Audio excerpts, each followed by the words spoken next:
Alexandre Jardin, bonjour. Bonjour. On est ici aux Assises nationales de la citoyenneté, donc forcément, première question, qu'est-ce que c'est la citoyenneté? Ça n'est pas voter ou payer l'impôt. C'est quelque chose de beaucoup plus joyeux. Ça consiste à ne plus être seul, sortir de la solitude. Le jour où on s'aperçoit qu'on n'est plus tout seul, il y a une forme de joie qui entre dans sa vie, c'est-à-dire qu'on accède à la citoyenneté. Mais pour moi, c'est une joie. Cesser d'être seul. Est-ce que le vivre ensemble existe en France? C'est très compliqué.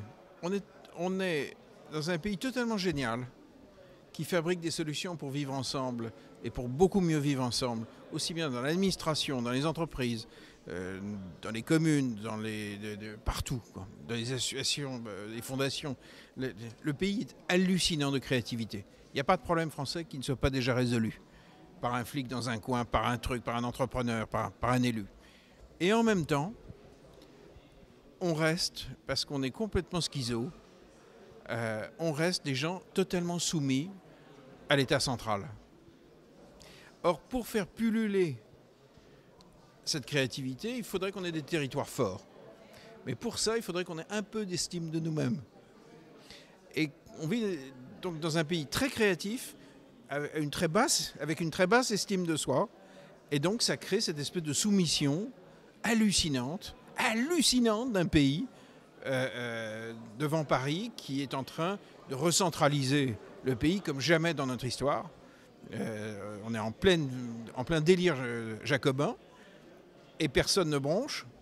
Et à la dernière réunion des maires de l'association des maires à Paris, ça a été fou. Ils sont arrivés en colère et dès que le Macron arrive, ils se sont mis pour faire des selfies. On était en pleine schizophrénie parce que c'était des Français. C'est-à-dire à la fois des gens géniaux sur le terrain et pas sûrs d'eux qui vont chercher à se valoriser devant le roi. Et alors qu'est-ce qu'on fait pour changer ça, pour redonner envie aux citoyens d'agir et redonner du pouvoir? On essaye d'élever nos enfants pour qu'ils aient une meilleure estime d'eux-mêmes. C'est un problème d'estime de soi.